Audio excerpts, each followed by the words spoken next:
बिहार दरोगा का वैकेंसी जल्द देखने को मिलेगा। उसका जो समय रहता है अक्टूबर, नवंबर, दिसंबर, इस फिजिकल बचा हुआ है सतोष न्याय वाला का, इनका होने के बाद चांस है आने का। ठीक है, आज मैं कुछ पॉइंट पे बात करूंगा। वो पॉइंट क्या है, बिहार दरोगा का सिलेबस क्या होगा, पैटर्न क्या है, आखिर हम मेरिट में कैसे आएंगे। हम प्री मेंस का बात नहीं कर रहे हैं, प्री मेंस में आना और फिर मेरिट में बाहर हो जाना तो वो तो फिर वही हो जाता है, इससे हम पहले ही बाहर हो जाए तो कुछ नहीं होता है। एक बात रखें, प्री मेंस के साथ साथ हम फाइनली मेरिट की बात कर रहे हैं, क्योंकि अगर 2000 से 2200 सीट आते हैं तो आपके फॉर्म तो 10 लाख के आसपास गिरेगा। मैं वो मंत्र देने जा रहा हूँ, तो सीधा से उन 9,98,000 लड़का को बाहर कैसे करना है। प्री में आपको 6 गुना सीट लेता है, 6 गुना 15 गुना के आसपास लेता है, उसमें कैसे आना है, फिर मेंस में कैसे आना है, फिर आपको फिजिकल, फिर मेरिट। जिनका फिजिकल अच्छा है उनको ज़्यादा मेहनत नहीं करना है फिजिकल में, ठीक है। जिनका फिजिकल अच्छा नहीं हो आप थोड़ा थोड़ा मेहनत करिए। अब मैं कल आपके लिए रिटर्न एक सिलेबस तैयार करूंगा बिहार एसआई वालों के लिए। ठीक है, रिटर्न क्या पढ़ना है, कितना नंबर आता है, कैसे मैनेजमेंट करना है एग्जाम में, जो कि आपका मेरिट बन जाए। क्योंकि देखिए हर सेक्शन इंपॉर्टेंट होता है, क्योंकि आपको पता है कि बिहार एसआई में फाइनल मेरिट में बड़ी पॉइंट पॉइंट का मार होता है। सारे कैटेगरी का ना ऑलमोस्ट सेम हो जाता है जाके। ठीक है, प्री में थोड़ा सा ज्यादा रहता है फर्क, लेकिन मेरिट तक जाते जाते एकदम थोड़ा बहुत माइनर फर्क होता है। और हाँ गर्ल्स, आप लोग जितने भी मेरी बहनें हैं देख रहे हैं, याद रखिए आप लोग को अब वो चीज़ नहीं सोचना है कि मेरे पास 35% का रिजर्वेशन है, कट ऑफ कम नहीं जाएगा। अब नहीं, आप देखते हैं 76, 78, 79, 76 गया था जनरल कट ऑफ पिछले बार 1275 में। तो उम्मीद है इसीलिए बढ़ने का, क्योंकि अब लड़कियां भी पढ़ने लगी है, उनको भी पता चल गया है कि मुझे कहाँ, मेरे लिए कहाँ, कौन सा जगह मेरे लिए। पहले पढ़ती नहीं थी, तो उस वजह से आपके कट ऑफ कम जाते थे, लेकिन अब लड़ने के लिए आप लोग तैयार हो जाइए। तो आपको भी अब लूसेंट से काम चलेगा नहीं। ठीक है, अब सबसे बड़ी बात है कि आप भी एक ऑफिसर बनने जा रहे हैं, और वो सारी एबिलिटी आप में भी होनी चाहिए जो अदर मेल में होते हैं। ठीक है, तो आपको जिम्मेदारी, क्योंकि आपको पता है जब ऐसा ही बनिएगा तो कोई भेदभाव नहीं है यहाँ। ठीक है, यहाँ पे कोई आपको कुछ भी फायदा नहीं मिलने जा रहा, थोड़ा बहुत मिल जाएगा, लेकिन ट्रेनिंग प्रॉपर करना पड़ेगा, केस प्रॉपर मिलेगा, गश्ती आपको करना पड़ेगा, केस लेना पड़ेगा हर तरह का। हो सकता है आपको कुछ ज़्यादा ही, जैसे लड़कियों का कुछ केस होता है, पोक्सो वगैरह, वो सब आपको देखने को मिले, तो इसलिए आपको पढ़ना पड़ेगा। ठीक है, तो अब क्या है ना कि जैसे आप लोग का है, आप लोग कट ऑफ ज़्यादा जाएगा, तो मैं कल इसके लिए प्रॉपर सिलेबस बनाऊंगा, लेकिन आज मैं डायरेक्ट कुछ पॉइंट पे बात करता हूँ। थोड़ा घर आया हूँ और माफ़ी चाहता हूँ, वीडियो नहीं डाल पा रहा हूँ। और एक बात, मैं आप लोग के लिए एक प्रॉपर जो तरीका मुझे समझ में आने लगा है कि मैंने जैसे मेरा क्यों हम भी भूलते थे, वो चीज़ मैं, पता है आप लोग को बताने से पहले वो सोचता हूँ कि मैं कहाँ कहाँ मिस करता था, मैं मेट में क्यों बाहर हुआ, मेरा क्वेश्चन भूलते, मैं क्यों क्वेश्चन भूलता था, वही चीज़ पे अब काम कर रहा हूँ। और सीधा से जैसे मैं सोच रहा हूँ एनसीईआरटी, बिना एनसीईआरटी पढ़े, मैं अभी बोल रहा हूँ सिलेक्शन नहीं होगा, आपको पढ़ना पड़ेगा, किसी भी हालत में पढ़ो, पढ़ना पड़ेगा। ठीक है, अब दूसरी बात, एनसीईआरटी के बाद क्या पढ़ना है, लुसेंट पढ़ना है। लुसेंट भूलते हैं, बोर होता है, सच बात है। हम भी जब लुसेंट की छोटे छोटे अक्षरों को पढ़ते थे ना, तो नींद आता था, याद नहीं होता था, घंटों 4 घंटा बैठने के बाद भी कुछ समझ में आता नहीं था, दूसरे दिन फिर वापस वापस भूल जाते थे। कितना भी क्विज कर लो यार, कितना भी क्विज कर लो, रट लो जाके, लेकिन आपको बता दे रहे हैं ना एग्जाम में मिस होना ही है।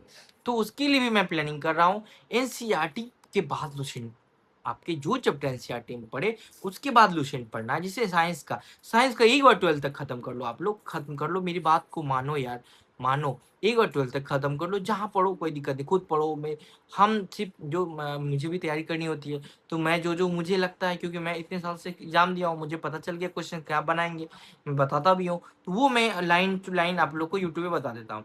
तो आपको क्या करना है, कुछ नहीं करना है, चुपचाप वीडियो को सुनना है, सुनते हुए अपने बुक में अंडरलाइन कर लो, चाहे मेरे टेलीग्राम ग्रुप में जाके जो मैं पीडीएफ देता हूँ उस पीडीएफ को रख लो, निकलवा लो यार, प्रिंट कर लो। ठीक है, न्यू ओल्ड मिलते नहीं है, तो न्यू ले लेना है। ठीक है, तो न्यू ले लेना है, साथ साथ मेरा ओल्ड वाला पीडीएफ रख लेना। ठीक है, उसके बाद मैं जो सोचा हूँ एनसीईआरटी जो पढ़ाने वाला हूँ, अब मैं हिस्ट्री करने वाला हूँ। हिस्ट्री 6 का ऑलमोस्ट आधा पढ़ाए हैं, ज्योग्राफी 7th का चल रहा है, लास्ट है। उसके बाद साथ साइंस का 6, 7, 8, 9 खत्म हो चुका है। एक बार पूना मैं सारा वीडियो में एक बार फिर बना के आप लोग को दे दूंगा। ठीक है, उसके बाद रहा अब करना क्या है, तो एनसीईआरटी पढ़ने के बाद सबसे बड़ा सवाल ये होता होगा, अब मैं समझ सकता हूँ कि जब पढ़ते होंगे तो भूल जाते होंगे। उसकी रीज़न है उसका रीज़न क्या है ना, वो हम लोग का प्रैक्टिस। कोई भी चीज़ आप देखते होंगे जब आप सो के उठते होंगे, चलिए साहब हम एग्ज़ाम्पल इसलिए दे रहे हैं सुनिए, सो के उठते होंगे और जब कहीं और जगह जाइएगा, अगर आपको रास्ता पता नहीं टकरा जाइएगा। लेकिन अगर आप सो के उठते अपने घर में डेली वो इस जगह जा रहे हैं ना, तो आप नहीं अंधेरा हो, लाइट ना हो, कोई फ़र्क नहीं पड़ता, नींद में हो लेकिन आप जगह पहुँच जाइएगा। उसका रीज़न है प्रैक्टिस। मुझे डेली का प्रैक्टिस रहता है, हम लोग को अपने घर में कुछ हो जाता है। अक्सर आप देखते होंगे जब पहली बार किसी रास्ते की जाते हैं, तो बहुत ध्यान रखने के बाद भी भूल जाते हैं। बार-बार जब अक्सर जब जब बार-बार आप उस रास्ते पे चलते हैं तो याद करते नहीं हैं, क्योंकि प्रैक्टिस हो गया था, आप लोग याद हो जाता है। वही चीज़ हमारी पढ़ाई है। अब मैं क्या करने जा रहा हूँ, अब मैं एनसीईआरटी जो पढ़ाऊँगा, 1 से 2 पेज जो मैं चैप्टर बाय चैप्टर, जैसे आज एक चैप्टर पढ़ा है, उस चैप्टर के लास्ट में उसी समय, उसी वीडियो में प्रैक्टिस करवा दूँगा। अब मेरा प्रैक्टिस आपको पता है कैसा होता है, खतरनाक। आप अगर बिलीव ना हो तो आप देखिए जो टेस्ट सीरीज़ करवाए थे हम, उसमें आप देखिएगा क्या प्रैक्टिस कितना खतरनाक तरीके से कराए हैं। मिक्स जिसमें एनसीईआरटी प्लस सॉल्यूशन का मिक्स प्रैक्टिस है। एक बार आप जाके देखिए। मैं वही सोचा हूँ, अब हम मुझे लगता है वो बहुत सही है, क्योंकि मैंने भी अक्सर अपनी लाइफ में ये किया, जब प्रैक्टिस सेट मारता था, तो प्रैक्टिस सेट मारने के उसी समय मैं तुरंत आके रूम पे बुक से एनालिसिस करता था, जो क्वेश्चन गलत, क्योंकि अगर उस समय छूट गया, तो छूटा रह जाता है। और कॉपी में नो पीडीएफ में कब वाला चीज़ ना, तो पीडीएफ में ही रहता है एकदम। याद रखिएगा, आप लोग को वीडियो देखना है, वीडियो में जो लाइन टू लाइन करा रहे हैं, क्योंकि आपको पता है कि एनसीईआरटी कोई लाइन छोड़ने वाला अब है नहीं। हर लाइन से बनाएगा सवाल, हर वो लाइन, और खास वो जो रेड बक्सा होता है, ब्लू, रेड, येलो, छोटे-छोटे से, उस बक्से को बिल्कुल नहीं छोड़ना है। तो ठीक है, यही आपका बेस्ट वे है और मैं आपके साथ हूँ। और अब मैं सोच रहा हूँ, थोड़ा समय नहीं मिल पा रहा है 1-2 दिन से, उसके लिए माफ़ी चाहते हैं, क्योंकि ड्यूटी रहता है, काम रहता है। अभी देखो आज भागलपुर गए थे थोड़ा एफएसएल रिपोर्ट लेने के लिए, तो फिर यहाँ भागा-दौड़ी हो जाता है, उधर से फिर घर आए, फिर वहाँ गए, ऐसे में नहीं बन पाता है। तो मुझे लगता है कि जहाँ तक होगा मैं कराऊँगा, ठीक है? आप लोग टेंशन बिल्कुल नहीं लीजिए, अगले 6 मंथ में आपकी तैयारी मैं यहाँ से यहाँ पहुँचा दूँगा। अब रहा मेरिट में आने के लिए, मेरिट में आने के लिए मेरे साथ रेगुलर आपको प्रैक्टिस करना पड़ेगा, क्योंकि मैं अपनी तैयारी, मेरा भी इसमें स्वार्थ छिपा हुआ रहता है। आप लोग को लगता होगा ना यार मैं क्यों करा रहा हूँ? ज़रूर, हर चीज़ के पीछे इंसान का एक स्वार्थ रहता है। तो मेरा स्वार्थ बस इतना है, 2 स्वार्थ है। पहला तो वो सभी लड़के, क्योंकि मुझे पता है जब मैं पटना पहली बार गया था तो ₹3000 उस समय 18 2017-18 में 3000 रूम रेंट लेता था।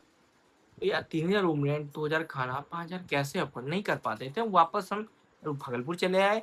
भागलपुर में 700-800 उसमें रूम रेंट लगता था। तैयारी करके हम मेरा रेलवे में हो गया। फिर सोचो कि ऐसी-ऐसी जगह से तैयारी की है हम, जहाँ पे पढ़ाई का कोई सुविधा नहीं था। फिर दिन भर ड्यूटी में रहते थे, कहाँ से?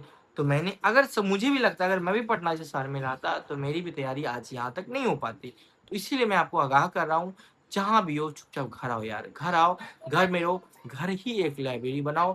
पहले के समय में कौन-सा लाइब्रेरी था यार, कहाँ था? अपने कमरे को एक लाइब्रेरी बनाओ, शांति से। कोई भी माता-पिता ये नहीं चाहते हैं कि आपकी पढ़ाई ना हो। कभी भी याद रखिएगा, कभी भी आपके माता-पिता ये नहीं चाहेंगे कि आपकी पढ़ाई डिस्टर्ब हो। अपने घर में कमरे लो, पढ़ाई, उससे ज़्यादा आप टाइम तो शहर में बर्बाद कर देते हो यार।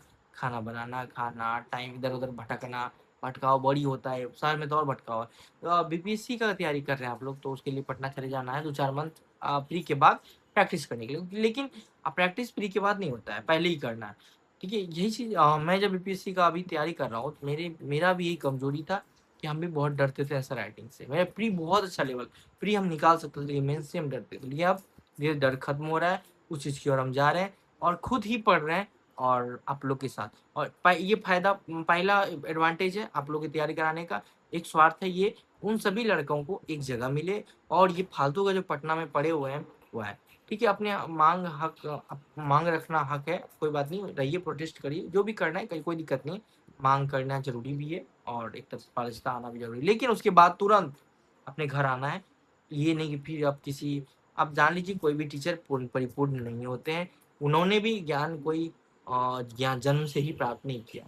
किसी ने भी जन्म से प्राप्त नहीं किया, सबने मेहनत किया और वही चीज़ आपको करना है। तो आपको घर रहना है, 5 से 6,000 रुपया बर्बाद नहीं करना। जहाँ भी करना है, अगर ऑनलाइन लेना है तो ऑनलाइन ले सकते हैं, लेकिन मुझे नहीं लगता है कि आपको प्री लेवल के लिए किसी भी क्लास का ऑनलाइन लेना चाहिए। बिल्कुल नहीं पैसे बर्बाद दिए। आपका ये 350 का रिचार्ज आपका काफ़ी है। तो घर आना दूसरा दूसरा स्वार्थ मेरा ये है कि मेरी खुद की पढ़ाई जब मैं शुरू में जॉइन किया तो एकदम दरोगा में होने के बाद थोड़ा-सा नहीं लगता रिलैक्स हो गए, खुश हो गए बहुत ज़्यादा। घर वाले बहुत खुश, अरे मेरा बेटा दरोगा बन गया, है ना? हम भी बहुत खुश, लेकिन धीरे-धीरे लगा कि नहीं थोड़ा-सा टैलेंट के साथ हम जस्टिफ़ाई नहीं कर पा रहे हैं। तो मैंने जितना अच्छा से पढ़ाई किया था उसके लिए थोड़ा-सा ट्राई करना बनता है। तो मैं ट्राई कर रहा हूँ अभी अपना आगे के लिए। तो उससे इस ये फ़ायदा हो जाता है आपको, आप लोग को पढ़ाने के चक्कर में मैं भी पढ़ लेता हूँ। तो आप सोच लीजिए, अगर मैं गलत नहीं पढ़ूँगा तो आपको गलत नहीं पढ़ाऊँगा, सीधी-सी बात है। तो वही चीज़ मैं शेयर करता हूँ। तो मैं अगर ये सोचता कि भैया कॉम्पिटिशन में बढ़ जाएगा और आप लोग मेरे कॉम्पिटिटर हो जाओगे, बिल्कुल नहीं ऐसा। मन में जो लड़ेगा वही जीतेगा। जब मैं अपने तैयारी के पीरियड में था, उस समय मेरे दोस्तों के साथ सब कुछ शेयर करता था। कुछ हमको याद है 2002 साल 3 साल पहले मेरे कुछ दोस्त थे, अभी भी हैं। उन्होंने मुझे बोला था कि अरे यार ज्ञान बिंदु का सारा नोट्स ले लो हो जाएगा। तो हम हमको दिखाने लगा सारा बंडल, ठीक है? तो हम नहीं लिए नहीं, क्योंकि जानते थे यार सारा वही ऑब्जेक्टिव था, वही सारा निकाल के था। लेकिन मैंने अपनी बुक को, आप देखते हो जब कोई मूवी देखते हो तो घंटों याद रहता है, 3-3 घंटे का रहता है, फिर भी महीनों याद रहता है। उसका रीज़न है इंटरेस्ट। वही इंटरेस्ट एनसीईआरटी में है, कहानी है, सब कुछ है, आपको सब पता चलेगा तुगलक क्या हुआ, कैसे हुआ। बोला हम आँख बंद करके एक चीज़ बता देंगे आपको, आँख बंद करें, क्योंकि वो कहानी को मैंने दिल में बसा लिया। वही चीज़ है, इसीलिए आपको किसी प्रकार का क्वेश्चन आएगा ना, आपसे बन जाएगा, ठीक है? तो ये चीज़ हो गया और उसे कल मैं एक प्रॉपर सिलेबस देने वाला हूँ, कितने क्वेश्चन क्या होते हैं, कैसे बनाना है।